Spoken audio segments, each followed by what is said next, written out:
Last time on our awesome Australian food adventure, we hunted possums by night. We kill it. And ate them by day. What? That's not at all awful, is it? No. Dude, that's amazing. Now we're leaving the island of Tasmania and heading to the mainland. We have come here to Melbourne. This is not Melbourne. It's not Melbourne at all. No. I was told Melbourne, and then we drove, and then we didn't stop driving for about... Just a scant 3-hour drive north of Melbourne, you'll find this place, a farm where thousands of this country's largest birds are born and bred. This is the emu. Native to Australia, they can grow up to 6 feet tall and weigh well over 100 pounds. Am I gonna get away with saying emu? No. How do you say it? Emu. Where's the ew coming from? You guys don't even have these creatures in your country. No. So, I decide. Oh, dang it. Today, Andrew and I are on a mission to learn how this farm works. Their ears are wild. It's just big holes in the back of their head. But even more, I want to know how this bird tastes. Is it beefy? It's better than beef. Oh, I cannot wait to try this out. It all starts here This right here? with this freakishly large organ. Any guesses? Kettlebell. This is the emu's gizzard. Wow. I've seen gizzards before. Like a chicken gizzard. They don't look like this. This is gigantic. To find out more about the gizzard and what is inside of here, I'm bringing over Jeff. Jeff is the one running stuff here. He is the emu master. Expert. What's inside of here? Lots of rocks and lots of grass and grain. Can we cut it open and see what's Do that. inside? The gizzard is an organ found in birds that's used for digestion. It's a specialized stomach made of thick muscular walls Ooh, oh, wow. used for grinding up food. That's the part we eat. When you have to chew but have no teeth, In here, well, the gizzard is nature's solution. Oh, he's cut. Oh. So that was like the inner sac. It's actual giant rocks inside. The stones and pebbles that grind the food are known as gastroliths. When I was younger, we had a hobby farm, and the chickens, you had to buy like little pieces of gravel for them so they can eat the gravel and it helps them digest. This is not gravel. This is landscaping material. Why do I want to smell this, Andrew? It's a bit bitter. So when you cook this up, is it similar to a chicken gizzard in texture? honestly, I've never eaten a chicken gizzard. Oh, really? We're about to chow down on a giant fried gizzard for breakfast, but first it must be boiled for 2 hours, then sliced into thinner pieces. Since Jeff is new to gizzard cooking, farm manager Steve is stepping in to help. In a pan, he adds oil, first frying garlic, then the gizzard. Add some bell pepper and a pinch of salt. Cheers. Oh, yeah. Good. Top job, Steve. Well done. No worries. It has some of that chicken gizzard flavor to it. There's almost like a little minerality to it, but it's on a giant scale. It's huge. It's so meaty. Sometimes the chicken gizzards can be a little bit gristly because they're smaller, and this is so much more meaty and just really dense. I love it. Dude, that's really good. Chewy, but in a good way. Yeah, the best kind. I'm gonna stop the interview and just eat for a little bit. We started farming about 50 years ago in Australia. This is a family farm. I was born here. I'm actually 5th generation in the area. And is it true that this is the biggest emu farm in the world? Certainly in Australia, but I don't know of anything in the world bigger than this. That's crazy. How many emu do you have here? About 7,000 on farm at present. Well, 6,999. When it comes to emus are a big part of Australia's history. Do you know how far they go back? Well, believed to be about 40,000 years. Indigenous Aboriginals in Australia. That's been one of their major food sources. The Aboriginal people were the native inhabitants of this land thousands of years ago. For them, emus were an essential food source, providing meat, eggs, and fat. Their feathers were used for tools and clothing, and their bones and tendons could be used to create weapons. The indigenous folks used to hunt emu and cook it underground, very similar to what we saw with the kangaroo in Western Australia. It's fascinating that the preparation of this animal goes back forever. Once Europeans arrived here, they brought over their own beef, sheep, pigs, rabbits, grains, wheat, and barley. Suddenly, emu steak was so last century. Some still eat emu today, but if this farm existed only to sell emu meat, it simply would not survive. You'll find out why soon. We are on a mission to learn more about your farm. The gizzard here is just the beginning, but we have a lot more to try from here. I believe we're gonna start with the preparation of a neck soup. I believe so, yes. You know, it's like with a cow, you could make oxtail soup, but with an emu, the neck is its oxtail. Did I make that up? No. You don't have to go along with it just because I'm the host of the show. Today, Andrew and I will be trying 3 different emu cuts prepared in 3 vastly different ways. Right now, we're heading to the processing facility to collect the meat ourselves. Though it turns out butchering an emu is not as straightforward as I thought. That is the pelvis. Now I'm going to come down the edge of the bone. Chris is the farm abattoir manager. The rump, Before she can display the emu's 7 major cuts, that is the oyster. she's got some boning to do. And now I'm going to take off the drum. There's 2 more drum cuts and the shank, which I'm going to take off in one piece. Andrew, Yes. you're wearing a hairnet for your face. Yeah, kind of strict here, you know? So right now we're in the boning room. Could you break this down and show us what each piece is? We have the drum cuts, which is basically like the drumstick on a chicken. This is your oyster fillet. Does that mean like it's part of the hip? Yes, this is what you're having today, the fan fillet. It looks incredibly lean. This is the flat fillet, which you are also having. The 2 cuts that we have left are the round. The last one is the rump. Here's what I find so fascinating. It's broken down into all these unique cuts that you've given names to. And I can't help to think that 100 or 1,000 years ago, when indigenous folks were roaming the land, they probably looked at the bird completely differently. I highly doubt indigenous folks were like, well, this is an oyster cut, this over here for jerky. I think back in Western Australia when they first decided to look at emu farming, they spent a lot of time developing all of this. They actually registered the cuts, so they're the same as what you would call a rump steak in beef. It's a way to make it more familiar. It's like, you know, beef rump, this is emu rump.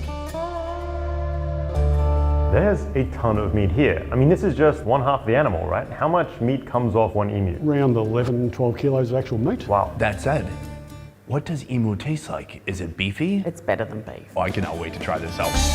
Today we'll try the fan fillet, the flat fillet, and the part that gets tossed on most birds eaten today. I'm talking about the neck. I've had a lot of good sheep neck, especially if you go in the Middle East or Iran, it's delicious, but it's different species there and they're thick and they're really meaty. This is a bit more lean, kind of scrawny, almost a pencil neck, one could say. But I do still see some meat in there, and of course there's gonna be tendons and connective tissue between all the bones, and so if you braise it or if you boil it long enough, that should create a delicious stock and some tender meat. Yes, sir. At least we're gonna find out. We will.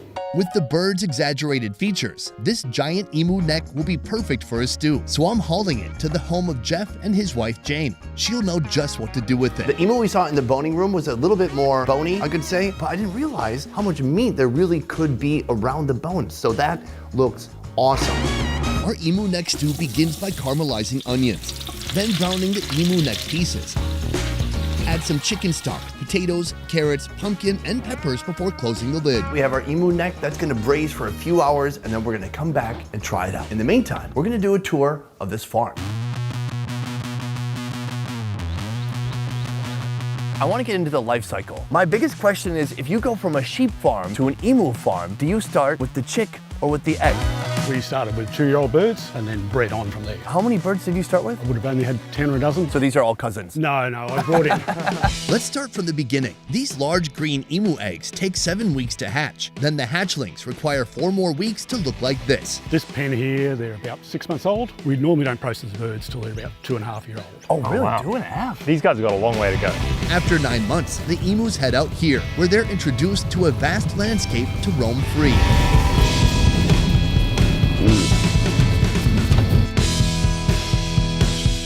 I swear, these birds look like dinosaurs. Their ears are wild. It's just big holes in the back of their heads, like the first edition of ears.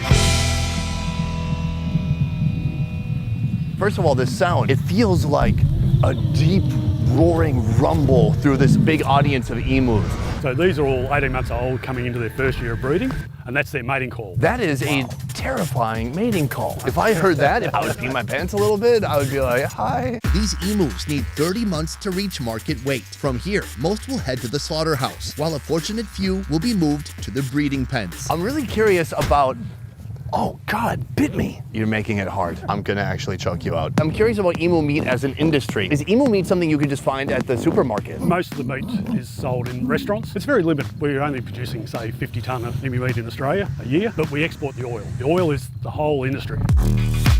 This is emu oil. You can actually harvest more oil than meat from these fatty birds. What country are you exporting to the most? But we send a lot to America, actually. You guys, I've never heard of this. you're to blame. Can we try some oil? We certainly can. All right, let's do it. Emu oil contains high amounts of vitamin K2, You can go first. and it's rich in omega-3, 6, 7, and 9. You need to chase it with a Diet No, Coke? no, that's quite pleasant.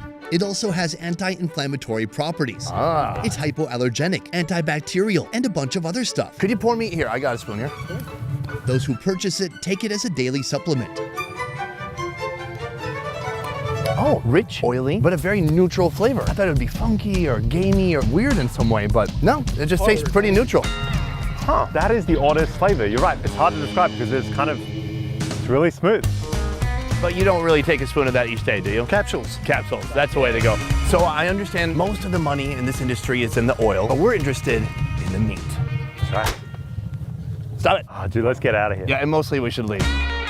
While the emu neck cooks, there are still 2 more emu dishes to make. First, stir-fried emu flat fillet. Jeff makes a marinade from red wine, sesame oil, garlic, ginger paste, sliced onions, and honey. Slice the meat thin, then slather it and let it soak up those flavors overnight. Once ready, stir fry on high heat for just a few minutes. You mentioned that restaurants are frequently buying this meat off you. What kind of dishes do they do there, do you know? I don't know, we've never been to a restaurant to find out, but ultimately buy the fan fillet and this flat fillet. So I've never had emu meat. I have had ostrich before. I've had it twice. One time we smoked a whole ostrich and one time we cooked it underground Mayan style in Mexico. Both times it was really beefy, rich, and delicious. The emu, I have no idea about, but I can see it has that same kind of beefy looking texture. Right, it's not what you expect from a bird, that's for sure.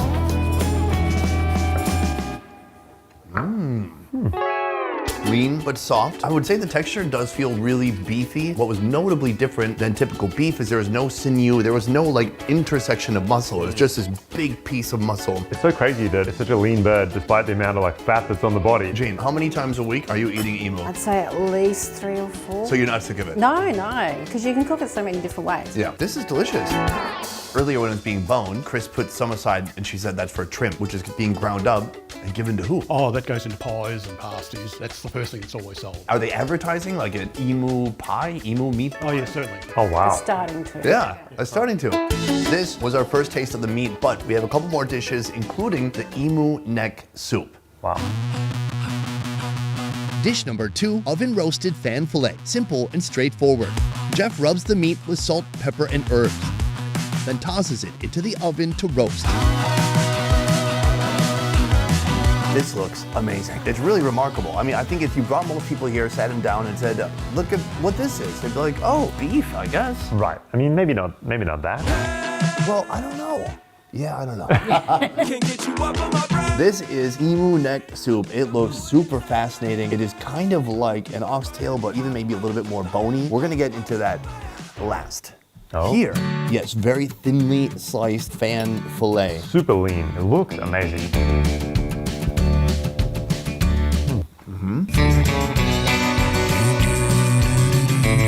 I think this time we can really taste the meat itself a bit more, whereas the stir fry was a little bit more sweet, had more of those Asian flavors. It's a rich flavor, but it doesn't have that rich fattiness that beef would have. So essentially, I just think it's like very lean beef. You're right, you can tell it's not beef, but raw, it's that same kind of, it's a red meat. What do you think? When people ask me that same question, I say it's similar to beef. Add a little barbecue sauce on the side, very delicious. Good, huh?